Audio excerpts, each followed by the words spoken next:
हा आवाज ऐकल्यानंतर तुमच्या लक्षात आला असेल, मनोजदादा जरांगे पुन्हा जागे झालेले आहेत. मित्रांनो, मागच्या कित्येक महिन्यांपासून शांत झालेले उपोषण सम्राट, स्वयंघोषित संघर्ष योद्धा मनोजदादा जरांगे पाटील हे अचानक जागे झालेत. विधानसभा निवडणुकांच्या वेळेस महाराष्ट्रभरातल्या असंख्य मराठी तरुणांना ज्यांनी गुळ लावला होता, आशेवर ठेवलं होतं की यावेळेस आपण स्वतंत्रपणे मराठा समाजाच्या आरक्षणाच्या मुद्द्यावर निवडणुकांना सामोरं जायचं आणि निवडणुकीत जास्तीत जास्त जागा जिंकून आपण महाराष्ट्राच्या राजकारणात एक निर्णायक शक्ती बनायचं. कोण आपल्याला आरक्षण देत नाही ते बघू आपल्या लेकरा बाळांना. जरांगेंना तर मुख्यमंत्री बनण्याची स्वप्न देखील पडत होती. पोरांनी रील्स आणि शॉर्ट्सानुसार धुळा चोढवला होता. पुढचा मुख्यमंत्री मराठाच होणार आणि तो मनोज जरांगे पाटील असणार असं बोललं जातं. पण शरद पवारांनी, माफ करा, या आंदोलनामागच्या अदृश्य शक्तींनी अचानक आपले हात काढून घेत मराठा समाजासाठी लढणाऱ्या आंदोलक तरुणांना विधानसभेला अपक्ष म्हणून जागोजागी उभं करणं टाळलं आणि रातोरात राज्यातल्या विधानसभेचा येऊ घातलेला निकालही पार बदलून गेला. खरं तर मराठा समाजाची पोरं विधानसभेसाठी उतरली असती तर समाज त्यांच्या मागे निश्चितच उभा राहिला असता. मराठा समाजाच्या मतदानाचा टक्का हा 100-125 मतदारसंघातल्या निकालांवर प्रभाव टाकणारा ठरला असता. आता नेमकी काय सेटिंग झाली होती किंवा नेमकी काय अडचण आली होती हे जाहीर न करता मनोज जरांगेंनी एकाधिकारशाहीचा उत्तम नमुना सादर करत चक्क माघार घेतली निवडणुकीतून. विधानसभेच्या निकालानंतर ते काहीसे बदले दिसू लागले. ज्या देवेंद्र फडणवीसांचा त्यांच्या बायको, पोरी आणि आई बहिणींसकट उद्धार केला, त्याच फडणवीसांना जरांगे चुचकारू लागले, फडणवीस साहेब म्हणू लागले. आधी ते कोणत्या भाषेत फडणवीसांना शिवीगाळ करत होते आपण पाहिलंय आणि ऐकलंय सुद्धा. त्या संगीताताई वानखेडे जरांगेंची उत्तम नक्कल करतात. बघा.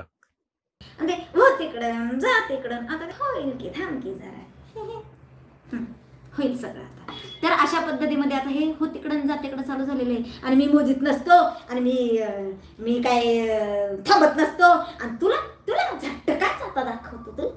अरे हे 17 महिन्यापासून ऐकतात रे लोक.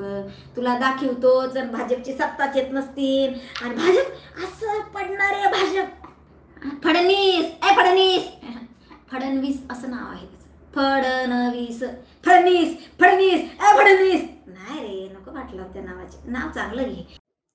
पण जरांगेंचा तो कडकड से जाएंगे, डांबरी पर चलेंगे, भाकर तुकडा खाएंगे या सगळ्या वाक्यांनी सुरू झालेला प्रवास हा नंतर अरेबियन नाईट्स मधल्या सुरस कथांसारखा रंगू लागला. ते स्वतःला अलीबाबा समजू लागले आणि त्या त्यांच्या ऐतिहासिक ब्लँकेटमधून हळूच बाहेर येत म्हणू लागले.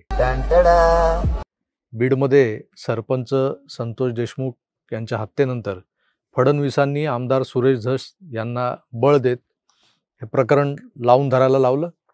मराठा समाजाचा सरपंच मारला गेलाय म्हटल्यावर मराठ्यांचे हे स्वयंघोषित नेते जरांगे पाटील तिथेही आपसुकच आले. पण त्यांना अक्षरशः कट टू साईज करत ते ढँटडॅनवाले डायलॉग, गोलीमार भेजे में, हे सगळं आकर्षणाचं केंद्र सुरेश धसांनी आपल्याकडे खेचून घेतलं. मग ते सुरू झाले. फडणवीस सत्तेत आलेले असल्यानं ते पूर्वीपेक्षा जास्त घातक ठरणार या आशंकेने थंडावलेल्या मनोज जरांगे पाटलांनी आपण आता उपोषणाचा मार्ग सोडून दुसऱ्या मार्गाने आंदोलन करणार असल्याचं देखील जाहीर केलं. पण या दरम्यानच्या काळात त्यांची विश्वासार्हता लयाला चालली होती, उतरणीला लागली होती. चांगल्याच भाषेत सांगायचं तर जरांगेंचे अच्छे दिन सरायला लागले होते. जरांगेंची सुरुवातीची ओळख जी महाराष्ट्राला झाली होती की ते आंतरवली सराटीच्या कुठल्याच्या चहाच्या टपरीवजा हॉटेलात काम करायचे, वेटर होते. मग त्यांनी काँग्रेसच्या युवा चळवळीत प्रवेश केला, मग कामही केलं. मग ते मराठा समाजासाठी जे आरक्षण मागितलं जात होतं त्या आरक्षणासाठी झटू लागले. पण त्यांचा कल हा नेत्यांच्या जवळ जाण्याकडे फार असायचा, राजकीय नेत्यांच्या जवळ. असं त्यांचे काही सगळे सोयरे सांगतात, त्यांच्यासोबत वावरणारे लोक. सुरुवातीला ते मग राजेश भैया टोपेंसारख्यांच्या जवळ गेले. मधल्या काळात नारायण राणे साहेबांचा कार्यकर्ता म्हणून मिरवू लागले. आणि त्यामुळे जेव्हा जेव्हा आमदार निलेश राणे किंवा नितेश राणे हे मराठा समाजाच्या कार्यक्रमासाठी मराठवाड्यात यायचे तेव्हा जरांगे त्यांच्याही सोबत दिसायचे. आता हा माणूस नेमका कोणाचा हा प्रश्न जसा त्या काळी लोकांना पडायचा तसाच तो मागच्या 2.5 वर्षात पुन्हा महाराष्ट्राच्या जनतेला पडलेला आहे. यांना शरद पवारांचा स्टॅमिना लय आवडतो. आय मीन बाबो काय एनर्जी साहेबाची, ही स्तुतिसुमनं जरांगेंचीच. मुख्यमंत्री एकनाथ शिंदेंनी याला प्रचंड चुचकारला. याच्या उपोषणाच्या स्थळी स्वतः जाऊन, बऱ्याचदा आपल्या मंत्र्यांना पाठवून याचा फुगा प्रचंड फुगवून ठेवला. आता हा बाबा सातत्यानं आंतरवली सराटीत जो लाठीचार्ज झाला, गोळीबार झाला, त्यात जे लोक जखमी झाले, त्याचं भांडवल करून अगदी आजही गळे काढत असतो. पण या सगळ्या जखमींना मुख्यमंत्री एकनाथ शिंदेंनी स्वखर्चानं लीलावतीसारख्या आधुनिक अद्ययावत हॉस्पिटलमध्ये उपचार करून दिलेत. तत्कालीन CMचा OSD आणि मुख्यमंत्री वैद्यकीय सहायता कक्षाचा प्रमुख मंगेश चिवटे हा त्या सगळ्या व्यवस्थेचा भाग होता. खुद्द जरांगेंना उपोषण नडलं की त्यांना रुग्णालयात दाखल करायला मंगेश चिवटे धावत होता. हे सरकारकडूनच चाललं होतं ना. पण हे सगळं सुरू होतं ते मराठा समाजाच्या हितासाठी, जरांगेंसाठी नाही. फडणवीसांच्या विरोधात आगपाखड करणाऱ्या आंदोलक नेत्याला वाऱ्यावर सोडून त्याचं जर का काही बरं वाईट झालं तर ते सरकारवर शेकू नये म्हणून हा सगळा खटाटोप तत्कालीन मुख्यमंत्री कार्यालयाकडून सुरू होता. पण यातून काहीच चांगलं बाहेर आलेलं नाही. या प्रयत्नांना बऱ्याच लोकांनी, विशेषतः सोशल मीडियावरच्या पेड इन्फ्लुएन्सर्सनी फडणवीसांच्या विरोधातला कट असा रंग दिलाय. मंगेश चिवटे या सगळ्या गोष्टीत आघाडीवर होता म्हणून सगळा राग या लोकांचा मंगेश चिवटेवर निघाला. मग त्याने त्या मागच्या 2.5-3 वर्षात जे काही रुग्णसेवेचं कार्य केलं आहे, अगदी स्वतःच्या आरोग्याची पर्वा न करता, काय कुठल्या व्याधी त्याला जडल्या त्या दरम्यान, ते त्याचं त्याला माहिती. दिवस रात्र धावत होता बिचारा. पण ते सगळं आलं त्याच्याच अंगाशी शेवटी. कारण हा जो काही प्रयत्न सुरू होता तो शिंदे विरुद्ध फडणवीस असा एक छुपा वाद या मंडळींना रंगवायचा होता.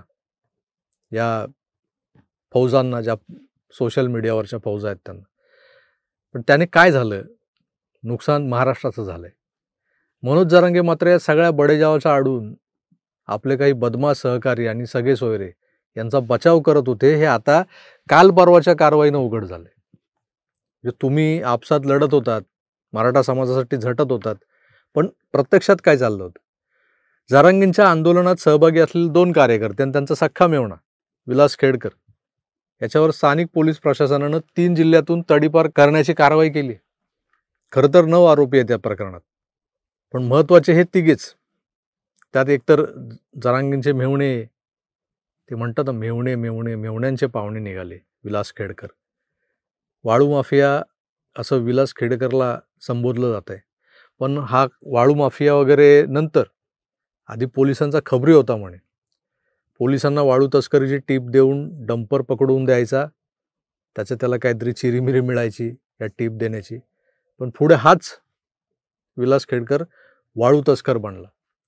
इतर अनेक गुन्हे या विलास खेडकर आणि त्या 2 कार्यकर्त्यांवर दाखल आहेत. कुणी आकसानं कारवाई केली नाही. पण जरांगेंची तडफड बघा. जाणून बुजून याला मराठा समाजाच्या आंदोलनाशी जोडून आंदोलन चिरडण्याचा प्रयत्न आहे असा जो काही टाहो फोडला जातोय त्यांच्याकडून, तो पाहता उलटा चोर कोतवाल को डाटे असा सगळा हा मामला असं दिसतंय. तर याच पार्श्वभूमीवर अनेक जण असंही बोलू लागलेत की खेडकर तर पाहुणा आहे, या वाळू तस्करी मागचा मास्टर माइंड, ज्याला बीड परिसरात आता आका असं नाव मिळालंय. काही झालं की याच्या मागचा आका कोण शोधा. आता तो आका या सगळ्या प्रकरणातला नेमकं कोण आहे हे शोधायला हवंय. 9 जणांवर तडीपारीची कारवाई करण्यात आली. त्यातील 6 जण जरांगेंचे समर्थक होते, जरांगेंच्या आंदोलनात सहभागी होते. खरं तर त्या म्हणजे सगळ्या वाळू माफियांचा, गुटखा माफियांचा, दारू माफियांचा, मटका माफियांचा मुख्य आका जरांगे. आणि मी आता 2 दिवसापूर्वी एका ज्योतिषाची अशी सहज भेट झाली होती.